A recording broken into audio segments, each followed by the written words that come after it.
ঢাকা-৫ আসনের দোয়া ও আলোচনা সভায় বিএনপি চেয়ারপারসন বেগম খালেদা জিয়ার ৮০তম জন্মবার্ষিকী উদযাপন। বিএনপি চেয়ারপারসন, গণতন্ত্রের মা, দেশনেত্রী ও সাবেক প্রধানমন্ত্রী বেগম খালেদা জিয়ার ৮০তম জন্মবার্ষিকী উপলক্ষে ঢাকা-৫ আসনের যাত্রাবাড়ী, ডেমরা ও আংশিক কদমতলী থানা ছাত্রদলের উদ্যোগে দোয়া ও আলোচনা সভা অনুষ্ঠিত হয়েছে।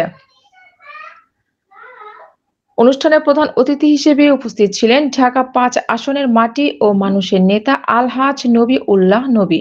বিশেষ অতিথি হিসেবে উপস্থিত ছিলেন ডেমরা থানা বিএনপির প্রস্তাবিত সভাপতি সেলিম রেজা, প্রস্তাবিত সাধারণ সম্পাদক আনিসুজ্জামান আনিস, সাবেক সদস্য ঢাকা মহানগর দক্ষিণ বিএনপি ও যাত্রাবাড়ী থানা যুবদলের সাবেক সভাপতি জামশেদুল আলম শ্যামল। এছাড়া উপস্থিত ছিলেন ঢাকা মহানগর দক্ষিণ ছাত্রদলের সহ-সভাপতি রুবেল রানা, ডেমরা থানা ছাত্রদলের সভাপতি মোহাম্মদ মাসুদ রানা সহ ছাত্রদল ও মহিলা দলের সর্বস্তরের নেতৃবৃন্দ।